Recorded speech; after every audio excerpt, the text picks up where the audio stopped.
Mais oui, c'est ça, Françoise de Rimini. Oh, non mais pourquoi faut-il que l'on donne toujours aux jeunes compositeurs qui postulent au Grand Prix des histoires aussi lugubres que celle-ci?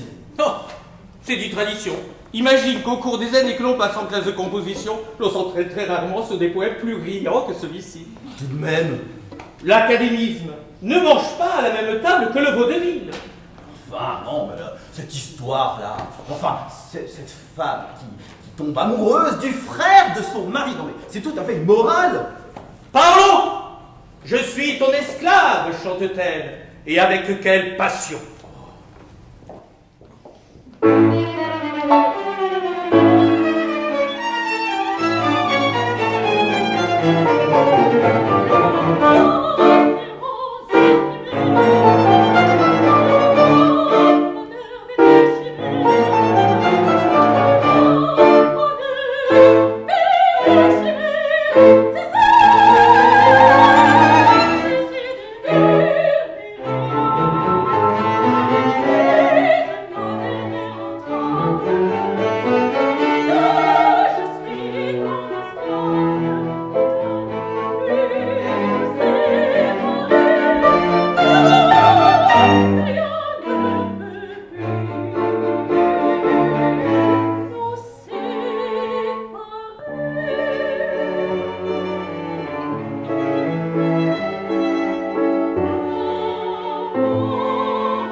Abandonnée par le ciel, elle ne peut que tristement céder à cet amour interdit. Oh, quelle déchéance!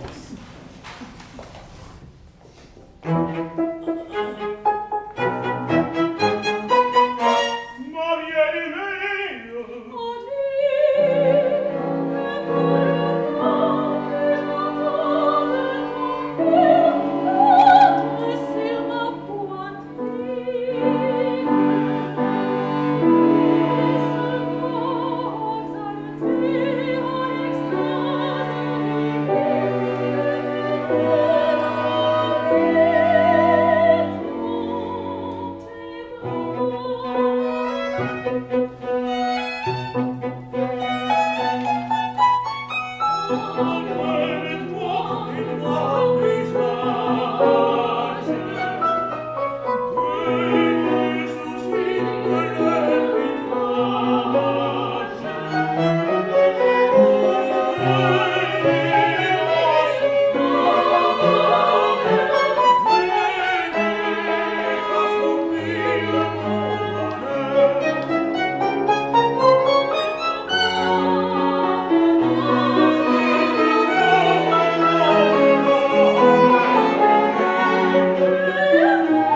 Quelle horreur!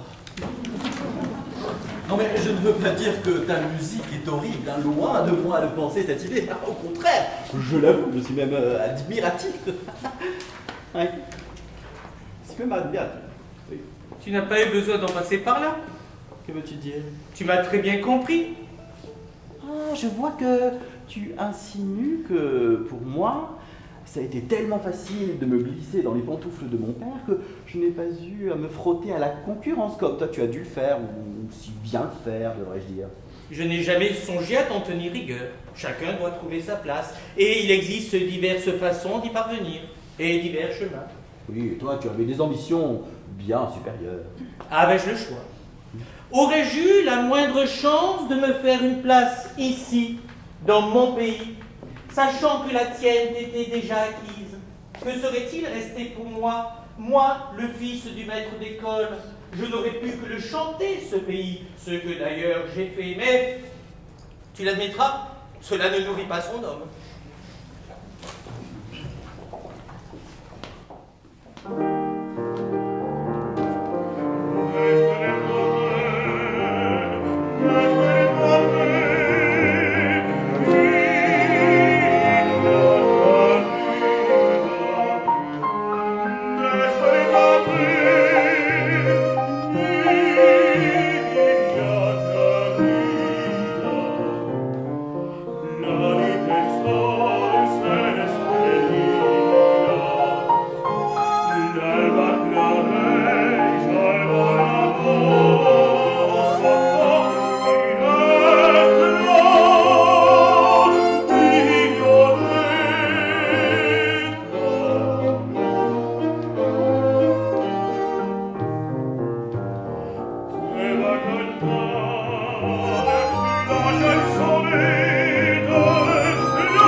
Avant de partir pour Rome, je pensais qu'il me suffisait de me présenter à l'académie pour me mettre en règle avec l'institution.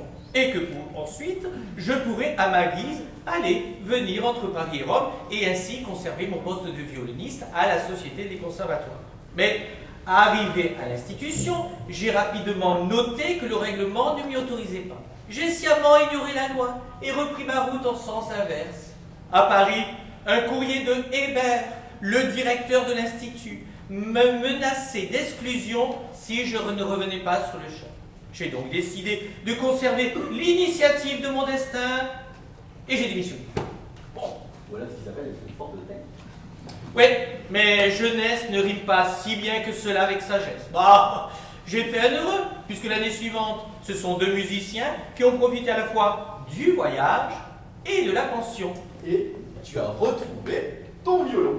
D'ailleurs, je ne l'ai jamais quitté. Il a fait le voyage d'Italie avec moi.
Crois-tu que je me sois fait vraiment connaître? L'Académie décerne ordinairement un grand prix chaque année, mais combien d'entre nous parviennent réellement à la notoriété? Passer l'annonce du résultat, et le jour où l'on joue notre scène lyrique à la remise des prix, l'on retombe bien vite dans l'anonymat. D'autant que l'on part s'exiler pour un long moment en Italie. Oh, un long moment qui fut bref en ce qui concerne. Ouais. À ce propos, j'ai entendu plusieurs versions. On m'a dit que tu étais revenu un petit peu plus tôt à cause de la guerre contre les Prussiens ou à cause de ta santé fragile. Tout cela n'est pas faux. sans être pour autant forcément vrai. Pourquoi en douter? Comment cela pourrait-il se faire? Je t'ai toujours connu en pleine forme, aujourd'hui encore. Oui, mais comment saurais-tu ce qu'est le mal du pays, toi qui n'as pas dû sortir si souvent de notre beau département? Le mal du pays, le mal du pays. Vous n'êtes guère resté plus qu'un mois à Rhodes. Puis excuse-moi, le pays, ça faisait déjà un bon moment que tu l'avais quitté pour tes études. Oui, mais en temps de guerre, l'on voit les choses bien différemment. La guerre? Nous parlons-en de la guerre. Elle ne se déclarait que 6 mois après ton retour. Non. On ne peut rien lui cacher. Oh, si ta discrétion fait que l'on ne peut guère obtenir de ta part quelques grandes révélations.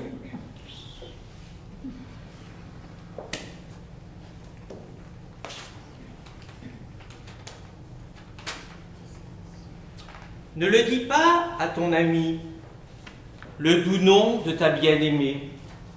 S'il allait sourire à demi, ta pudeur serait alarmée. Ne le dis pas à ton papier, quand tout bas, la muse t'invite. L'œil curieux peut épier la confidence à peine écrite. Ne le trace pas au soleil, sur le sable, le long des grèves. Ne le dis pas à ton sommeil qui pourrait le dire à tes rêves. Ne le dis pas à cette fleur qui de ses cheveux glisse et tombe. Et s'il faut mourir de douleur, ne le dis pas même à la tombe. Car ni l'ami n'est assez pur, ni la fleur n'est assez discrète, ni le papier n'est assez sûr pour ne pas trahir le poète. Ni le flot qui monte assez prompt pour couvrir la trace imprimée, ni le sommeil assez profond, ni la tombe assez bien fermée.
Thank you.